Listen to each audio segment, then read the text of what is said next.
Welcome back to Secret of the Unicorn. So let's see what happened after defeating Alan. Brothers. We know that there are 3 scrolls. Back to the adventures of the Tintin who looks half asleep. Let's think, Snowy. I don't know who Alan works for, but I'm willing to bet he's got the 3rd scroll. Yeah, I like to imagine he's talking right next to a dead body. Captain, Also, those pauses. are you the descendant of Sir Francis Haddok, captain of the triple-masted Unicorn under King Charles II? It sounds like the actor ran out of breath while saying that. I'm a reporter. I have in my possession No, you're not. 2 scrolls, handwritten by the very same Sir Francis Haddok. You're not a reporter, dude. The long-lost treasure. You claim to be, but That's enough! I don't want to talk about all that! Alan! Alan is a bandit. He's double-crossed you so he can take command of your ship. And you know it. I'm going to have you put in irons!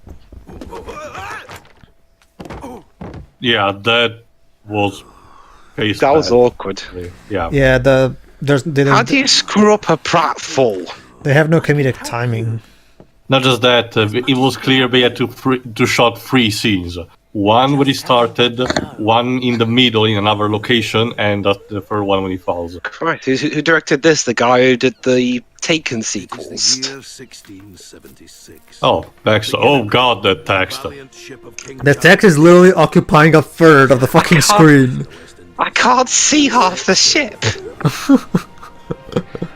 I mean, again, you have to do something to make the subtitles stand out from the from what's going on screen. But why not just have like a black outline around all the letters? Not just that, dweebs. Usually subtitles are pasted in in groups of 2 rows in order to not be intrusive. So even with the shadow, yeah, for example, like this now, it's fine. But if it's like 4 rows, it becomes a problem. Adventure, ahoy! Adventure, ahoy! Pirates. Worse. Red Rackham. Red Rackham.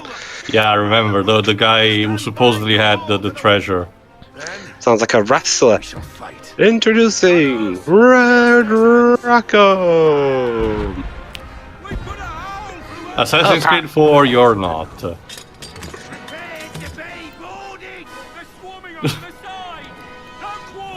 Who is that, Captain?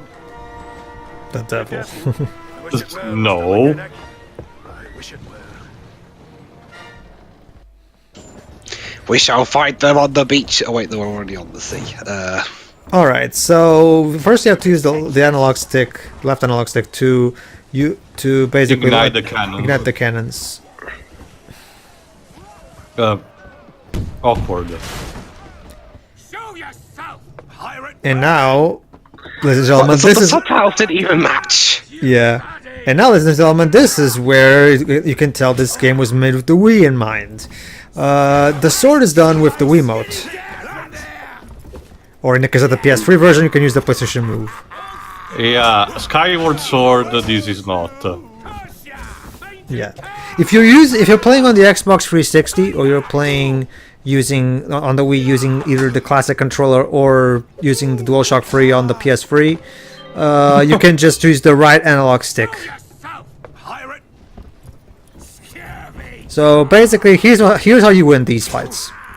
Just waggle your analog stick back and forth. Well, I can see there is some like parry to it, but it looks way simplified. I'll talk about the pairing in a Also, moment. people don't get unconscious by slashing them with a sword. Come on. I know that it's cartoon logic, but still. Me, man. With me, man. Alright, here we go. Jesus. I've got this one. Jesus. Just waggle. There we go. Jiggle, waggle, jiggle, jaggle. Escape pirates. Vermin. Scram. Dung beetles. Anachronism. Anachronism. Okay. There we go. Give my regards to the sharp. Hey, what? Alright, now they're throwing shit at you. Again, just waggle. Yeah. Also, you said a lie. Are you using the PlayStation Move? No, I'm using the right analog stick. I don't have a PlayStation Move. Neither do I want one. Remember, Dweebs, it looks like a giant dildo. It's not very good to having around. Well, I don't know. I'm pretty sure some might find a good use for it. Also, those eyes. Jeez. There we go. Oh, baby, a triple. Okay, so here's how you parry. Basically, if the enemy is about to do a vertical strike on you, you move your analog stick or Wiimote in a horizontal position, so you can parry horizontally. If and vice versa as well. If someone gives you an horizontal strike, parry by pointing vertically. So essentially, it's the opposite axis of the enemy. Exactly. Back for more, I see. Don't look at me like that. Sorry, we have to mimic the stupid art style of the movie. Oh no, they're throwing this! I'll just waggle. There you go. Sir, no matter how hard we tried, none of the stuff's hitting him. Why be that, matey? Because he's waggling his sword around. I mean, can you imagine how Captain Haddok's telling this to Tintin? You see, a bunch of idiot scurvies from the rival pirates tried to throw stuff at Haddok, but he was. Oh, by the way, yeah. Oops. By the way, Tintin. Yeah, I won't try to whatever. But he was smarter than them, and so we just threw his sword back and forth. Also, chef, whatever. In case I forgot it, I don't think I mentioned that during the actual episodes or during the movie. Apparently, I did some research in the meantime, and I discovered that the reason why Haddok has that colorful, way of swearing of his, having the catchphrase blistering barnacles and everything, and calling people in the most colorful way, like troglodytes. Apparently, Hergé was, you have to remember, he was writing for a journal when making the Tintin books, and it was the 40s. So he wanted, having Captain Haddok being a sailor, he wanted him to swear, but since he was still targeting a relatively younger crowd, he couldn't actually allow it, especially for the journal he was writing to. So what he did, he actually went to the docks in order to do some experimentation and actually listen to what people said, and he came across an actual sailor who had some of the way similar to what Haddok got to say in the comics, and basically took inspiration from that. Essentially PG swearing, I guess. Basically, yeah. Also, Haddok, you're destroying the boiler room. Yeah, in the original book/cartoon, this happened in Haddok's house. In the middle of the desert, yeah. Yeah, after the Red Rackham arc, Oh, no, right, okay. But for some moronic reason, they decided to, since Spielberg decided to fuse 3 books into one, the game also has to follow suit and have that happen. So here, there you go. I'll give them this. It's at the very least better than how the movie did it.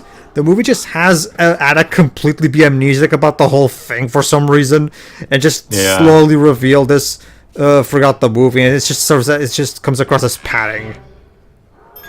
Padding.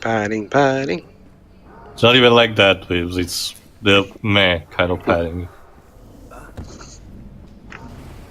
Here we go. I mean, at the very least, I can tell. Shit, Tintin. At the very least, unlike the filmmakers, I can at the very least tell that the people who made this game actually read the fucking comics. Yeah. Not even by the fact that, for example, they kept, for example, the Burr brothers. That's more of a step in the right direction. Mm-hmm.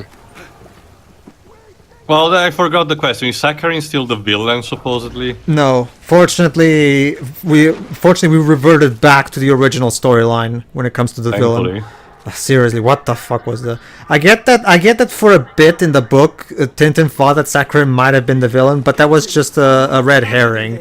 But goody, it's one of those water levels. Oh, look, it's a 3D section.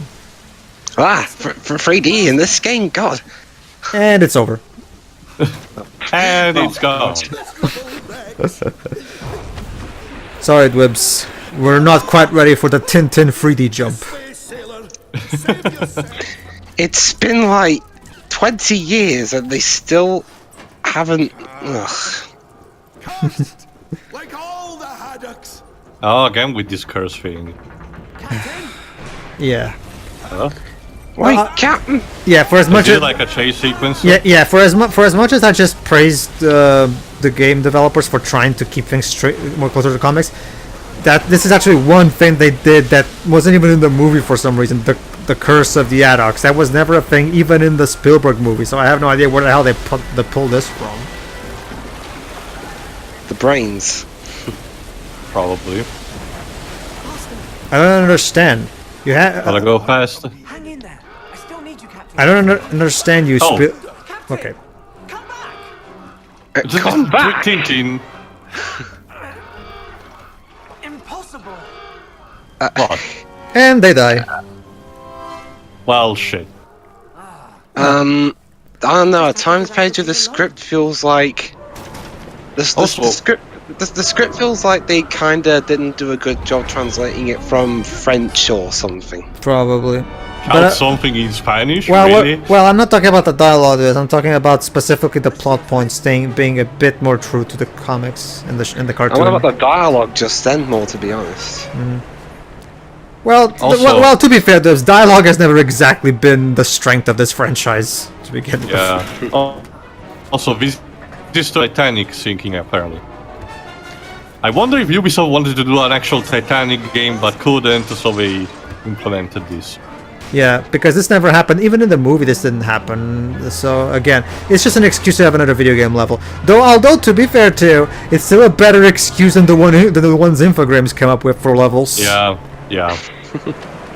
You see, we have this sequence where Tintin is being told that he doesn't need to go to the right of his idol, so they just save a sliding sequence. Jump. Jump up. Fuck that. Superstar? Fuck that. Nah, Fuck that. What about making the fucking monastery of llamas a fucking level for some Yes, reason? that things that hurt you.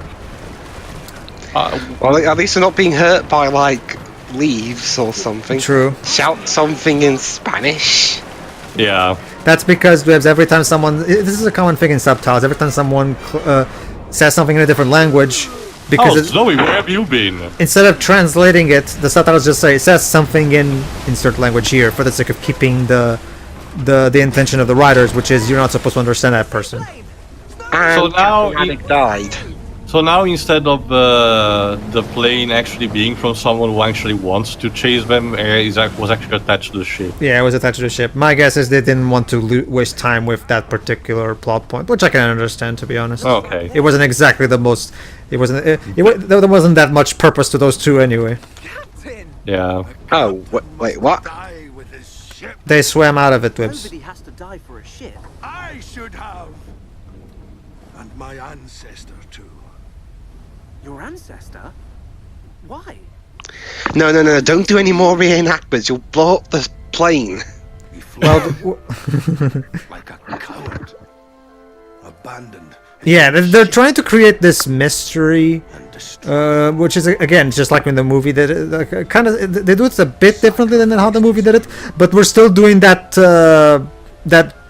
plot twist thing of everybody thought that the captain was a coward, but then at the end we reveal it turns out he was not a coward and shit. And again, So- this was not in the source material. I have no idea why they're pulling this from, but whatever. Go ahead, dudes. So all this happened because he got too wrapped up in his fantasy. Yeah. Yeah. To be fair, that's how he also did that in the source material. He just didn't do it in the ship. He did it in his own Oh, house. goody, we have a tornado level. Alright, now we're back at the beginning of the game. You Right, I forgot. Okay, so as is pretty obvious, dodge the lightning. Oh no, it's that plane from Final Fantasy X all over again. Basically, there's this area of Final Fantasy X where The thunder planes. well, it's not obligatory, Dweebs, but if you want to get like one of the ultimate weapons for one of the characters, you need to dodge consecutively 200 bolts of lightning without a fail. Trust me, it's bullshit. So what's the bar under your life points for? It's the plane, but every time you press X, the plane gets a boost of speed, and it costs that thing. Oh, okay. F. I love how the plane got struck down, and yet the very next thing we see is Tintin coming out of the water. It's such an awkward death animation there. Anyway, So where are you exactly supposed to go? just Like, keep you just keep going where the light is, basically. Oh, okay. Follow the light at the end of the tunnel. Basically, yeah. I mean, I don't know. Why does that bar keep splitting off? I remember, Pedro just told me it's for the booster. Yeah. Yeah, I know, but what's with it? What's with it splitting off a bit there? Ah, yeah, Dwibs has a point, actually. What was that? What is that about? I never noticed before. Good one, Dwibs. No idea. I honestly have no idea, Dwibs. Sorry. I mean, That tornado is carrying a car. it's okay. I have a question. Why can't we just go through the clouds? Yeah. Well, Because to be the fair, clouds in this universe are made out of steel or something. actually, well, no. When it comes to thunderous clouds, usually going through them means getting possibly in the middle of the creation of a lightning bolt. I guess, sure. Okay, thanks. Oh, and that's it. And that's it. That's the end of the Karaboujan. Karaboujan. On the prompt ending. And I won a trophy. Experienced pilot. All right. Okay. Oh look, No, and we another turbo. don't want you. You don't want you play. And another trophy called Karaboujan. But before we move on, let's check the bonus section, see what we unlocked. Okay. Yeah, cartoon reference. Moving on.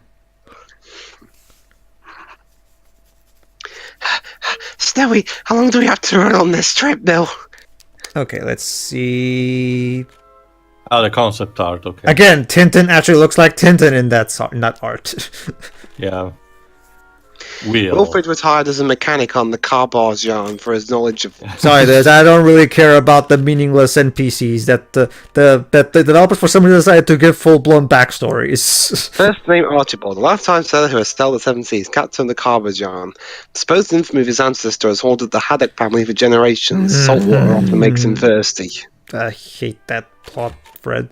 Saltwater making him thirsty. So there you go, Theo. If you've ever wanted to know more about Will and Arsene, this is your game. What plot point did you hate? Saltwater making him thirsty. No, the curse, please remember. Okay. The deep sea diver. Hubert. His name is Hubert. There you go, Theo. If you ever wanted to know the name of the deep sea diver, he's Hubert. Well, good to know, I guess. Benoit. Benoit. Who's Benoit? Let's not talk about that. Yeah. Okay. I guess that's it. That was it. Tintin and Haddok. Let's continue the adventure. Alright then. Now we have to fly over the world map. Yeah, again with the engines. Well, by the way, Pedro, I forgot if I told you, but I don't know if I actually can get more proof of this, but according to TV Trolls, because apparently I only found of it, apparently the third Indiana Jones movie, The Last Crusade, was supposed to be an actual Tintin back then, couldn't actually pull it. Yeah, we know that. Reworked it as Indiana. Actually, I didn't know before actually. It's It's because Spielberg actually got, not a lot of people know that, but Spielberg actually got the rights for Tintin a long time before the movie actually came out. He actually got them while the Indiana Jones trilogy was still going on. And he wanted to make the movie then with actual live-action actors. I kind of wish he would have gone through with it, because he probably would have made a much better Tintin movie back then when he was in his prime. Probably. I mean, again, I know that Erge himself said that the ideal filmmaker in his vision to make a Tintin movie would be Spielberg, but again, that was back when he was in his prime. You know, it was a long time. It was a long time ago. Nowadays, his best films are like those small, more touchy dramas. Yeah. Like The Post recently. It's a shame too, because that kind of goes. I mean, it's. I mean, I get that, and don't get me wrong. He has produced some good drama movies. It's just that. It's just that he had a unique eye for great movies with sense of adventure. It's just a shame that he decided to drop it. And even when he does try to capture his old glory, sometimes with BFG, it just comes across as, it's good, yeah, but it's not really something I'll go out of my way to watch. Well, no one did, Pedro. So again, I want to stress this. BFG is a good movie. It's just a typical good movie that doesn't really leave much of an impression. Yeah, I guess that's why it flopped. That's a shame. Well, the movie is not very good too. I think you're better off sticking with either the book or the animated film. Not so much. Actually, I both read the book and actually see the cartoon, and remember, I see also the movie in theaters. Oh, you did? Okay. Yeah. I saw it in theaters too. That's why I told you. It actually some of the sequence actually reminded me of that feeling that some of those 80s fantasy movies had. Yeah, Labyrinth for the Dark Crystal. That's what Spielberg was trying to go for. In the same way that War Horse was meant to be a throwback to those old sentimental dramas that were made back in the 80s and stuff like that. But you're not giving up. But yeah, like Dwip said, most of the time, the better stuff he does nowadays is dramas, and even then, honestly, at this point, I think he should just retire because he's become so irrelevant to the. Because a lot of people now, back in the day, every time a Spielberg movie came out, it was an event, But now, every time, even when a Spielberg movie gets out, everybody's like, eh. Well, there's Ready Player One. I don't know anything about that, so I guess I'll wait for it and see how it goes. The book is, it's written like a 12-year-old will write. Also, Tintin's hair was clipping through the ground there. Yeah. Would it interest you to know too that the writer of the book co-wrote the movie? Well, at the very least, Ubisoft did stay true to the English translations of Tintin with the Great Snakes line. At least. Yeah. I'm half expecting Tintin to do that pose of Uncharted 3's front cover. Yeah. This is so abundantly clear that the reason it's abundantly clear that shot they were counting on getting the Uncharted audience, especially after when we see the level that we're gonna get in a moment. Which is funny because they came out the same year. Remember, Dibs, by this point, there were 2 Uncharted games for them to draw inspiration from. Remember, Dibs, a lot of video games try to, ride that tide. And by the way, it wasn't me who sunk the ship. Don't worry, Dibs. Don't worry, Dibs. This is bullshitting the two. You're giving me a headache. What? Is that a Mi no habla español.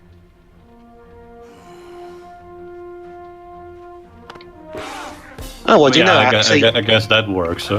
Funny enough, in Europe, funny enough, in Europe, it came out a couple of weeks before Uncharted 3 came out. Okay, here we go. Motorcycle level. Basically, you're driving as Tintin, whereas Haddok will automatically shoot down people. And in mid-level, they actually switch places. And you'll get to shoot yourself. And this is where it really becomes... Well, hold on, I'll wait till it happens. But yeah, just drive and make sure you don't hit anything. So yeah, basically, sorry, Pedro, but Uncharted 4 ripped this off, therefore it's a bad game. 0 out of 10. Uncharted 4 ripped this off, how so? You're driving in the vehicle and you're going along, looking for stuff. By that logic, every single... Yeah, exactly. Well, more so Wrath of Cortex, because you're driving a lot of vehicles in that. Well, the motorcycle specifically from Crash 3. Okay, so yeah, obviously you have to dodge the bombs as they throw them, and make sure you get close enough for Haddok to kill them with a fucking slingshot. Yes, a slingshot. Never mind the fact that even in the movie they used guns. Yeah. I mean, what happened, Ubisoft? You wanted to keep the game family friendly? Is that it? I can understand that, but the whole policy about the gun censorship in games is weird. Again, the most glaring other comparison to me is Port Royal in Kingdom Hearts 2, where in all versions outside of the Japanese one, essentially, all the guns have been replaced with crossbows. Which, yes, they fit still the time period, but come on, it's still bullshit. Wasn't that Disney's decision or something? Yeah. Well, apparently only for America and Europe, because, like, the Japanese one still retain them. Well, remember too, that's exactly how it is. In Japan, there's no sensitive soccer moms to be accountable to. So, Yeah. anyway, it is weird though, because I'm pretty sure this game was not going to piss off a lot of people in America, because again, Tintin is not really popular in America at all. It's only popular in Europe. So, in Europe, if I remember correctly, it's not really all that bothered with violence and guns in games. Ha ha ha ha! The desert's not the least bit deserted. This game's funny. Yeah, destroying an helicopter with a slingshot. Pew pew pew pew. Again, At well, least when Uncharted did it, it was a rocket launcher. you couldn't have a gun, Ubisoft. I mean, Dweebs has a point. When Snake got revealed for Smash Bros, in order to circumvent the gun thing, they actually gave him only explosive and rocket launcher. They could have done something like this here. yeah. Oh, How was I supposed to dodge that? It was literally right in front of me, and I was in a tight space. Jesus. Not to mention, I think you're supposed to shoot the barrels. also, you can so tell that this was made with the move and Wiimote in general, because this is actually the one part of the game that I can tell would be a lot better if I was playing either on the Wii With motion or controls, the move, because using the reticle with the pointer, the Wiimote pointer would be a lot more intuitive and accurate than this. I wonder if this got a Kinect version. And here we go. No, it didn't. I sincerely hope not. No, it didn't. Well, to be fair, how exactly do you even do this interface with a Kinect? It doesn't really work. The Kinect works in mysterious ways. Again, this was made with... If the Kinect works, it'll Key emphasis on the word works, because that's a relative word. yeah. The Xbox 360 version, from what I can tell, only uses the regular controller, and that's it. So, basically, Maniac. basically, what I recommend in terms of playing this game is I'm playing on the PS3 for the sake of getting better image quality in 60 FPS more easy. But the way I actually do recommend playing this game is playing it on the Wii and using the classic controller, except when you get into the shooting levels. When you get into the shooting levels, switch to the Wiimote. Yeah. Gee, so many people. You know, this is starting to scarily remind me of Right to Hell Retribution. Ugh. Yeah. Again, I humbly apologise on behalf of the UK for putting that out. What a wonderful smell! The sea! We've reached the sea! Okay. Celebrating! I couldn't bear another second with all that sand. Time to go find out who I don't like sand. Yeah. Also, this is clearly not the sea. But it's a CT. Oh, we just skip here. Yes. To find Alan. We'll ask the people. I mean, I get this game doesn't really have much of a budget as, say, the likes of the Uncharted games, but come on. All right, then we got a trophy called International Reporter. You see, too, Tintin is an international reporter. No, it's not. All right, everybody. See you in the next part. See ya. Alright, see ya.